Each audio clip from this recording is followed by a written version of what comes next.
My name is James Roberts. I went to Loughborough University and I graduated in product design and technology. And at the moment I am a design innovationist and I have been doing this whole thing on SolidWorks. My final year of university I came up and developed MUM, which is an inflatable incubator made for the developing world. And basically the main point of it is that instead of £30,000, which is normal cost of incubators, mine costs about 250. Well, I came up with the idea by accident, I guess. We got given the brief of design something that solves a problem, and I just so happened to sit down in front of my TV one night and a documentary about Syria came up, and a good 5-minute segment of this documentary showed how many premature children were dying just due to simple lack of no incubation. And I thought that would be an interesting subject to try and do for my last year and just went for it. SolidWorks in itself played a role from the very beginning, really. It's the best design tool I've ever used. You can do anything on it. It helped me from the original prototyping to all the 3D printing, to all the CNCing I had to do, to the final aesthetic piece. It really helped me from day one, and without it I don't think I could have done what I did in half the time. Getting the heater was actually really difficult for me because there was loads of options. I prototyped loads of things, and the only one that worked was quite a weird shape.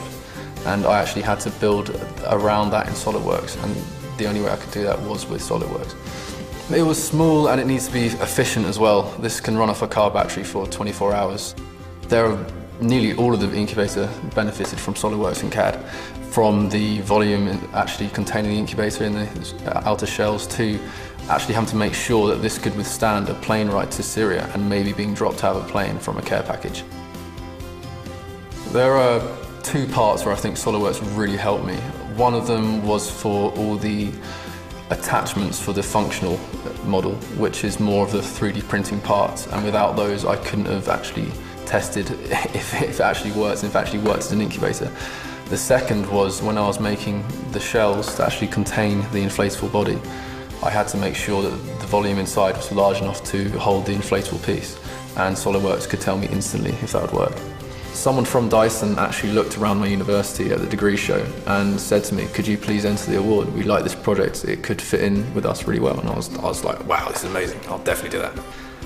And then Sir James Dyson himself, who's one of my personal heroes, actually invited me down to his warehouse in Malmesbury. So I went down there, I was really nervous, shook his hand, I was like, how are you? Kind of a inspiring person to me, and showed him how it all works, took him throughout the whole thing, and then he surprised me, just stuck his hand out and said, well done James, you've won, and it just blew me away. Congratulations.